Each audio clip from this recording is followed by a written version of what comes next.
અમદાવાદમાં આગામી 2 દિવસ એટલે કે 31 જુલાઈ અને 1 ઓગસ્ટના રોજ ભારેથી અતિ ભારે વરસાદની આગાહી કરવામાં આવી છે। ગુજરાતના અનેક વિસ્તારોમાં આગામી 2 દિવસમાં ભારેથી અતિ ભારે વરસાદ વરસવાનો છે।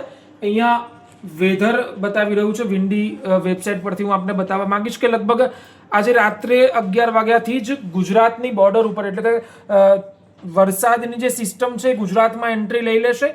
ત્યારબાદ આવતીકાલે ગુજરાતના અનેક વિસ્તારો માટે રેડ એલર્ટ આપવામાં આવ્યું છે, જેમાં અમદાવાદ, આણંદ, છોટાઉદેપુર, વડોદરા, સુરત, નવસારી, વલસાડ, તાપી, આ સિવાય રાજકોટમાં ઓરેન્જ એલર્ટ આપવામાં આવ્યું છે।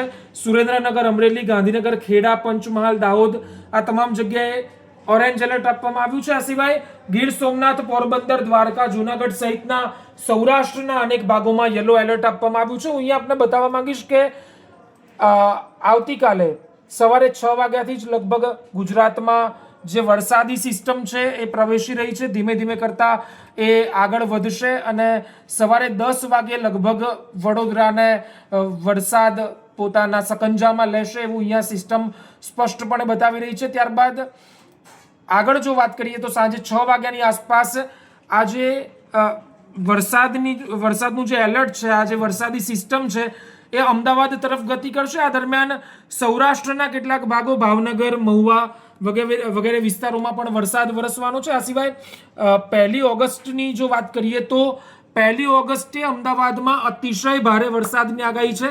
સિસ્ટમ અહીંયા બતાવી રહી છે કે વરસાદી સિસ્ટમનો જે રેડ ઝોન છે એના સકંજામાં લગભગ અમદાવાદ આવી જશે અને અમદાવાદમાં ભારેથી અતિ ભારે વરસાદ આવતીકાલે મોડી રાત્રે 2 વાગ્યા સુધીમાં અને 1 તારીખના રોજ સવારે 7 વાગ્યા સુધીમાં વરસવાનો છે। ત્યારબાદ આખી સિસ્ટમ છે એ રાપર, મોરબી અને ભુજ તરફ રવાના થઈ રહી છે। આની અસર ઉત્તર ગુજરાત, મહેસાણા, કલોલ એ દિશામાં પણ એ વિસ્તારોમાં પણ જોવા મળશે। ત્યારબાદ બપોરે 2 વાગે 1 તારીખે બપોરે 2 વાગે આ સિસ્ટમ સીધી જ રાપર, કચ્છ એ દિશામાં જઈ રહી છે। સાંજે 5 વાગે મહેસાણાની આજુબાજુના વિસ્તારોમાં અતિશય ભારે વરસાદ વરસવાનો છે।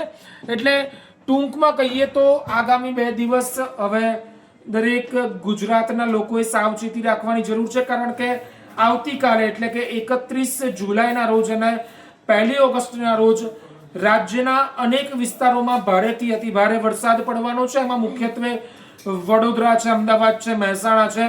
ત્યારબાદ આગામી 1 તારીખના રોજ 1 ઓગસ્ટના રોજ જે વરસાદી સિસ્ટમ છે એ કચ્છ તરફ સૌરાષ્ટ્રના કેટલાક વિસ્તારોને અડીને રવાના થવાની છે। એટલે ટૂંકમાં કહીએ તો સમગ્ર ગુજરાતમાં આગામી 2 દિવસ વરસાદનું જોર રહેવાનું છે। આવી જ અવનવી અપડેટ્સ મેળવવા માટે આપ જોડાયેલા રહો પ્રદેશ 24 ગુજરાતીના પ્લેટફોર્મ સાથે।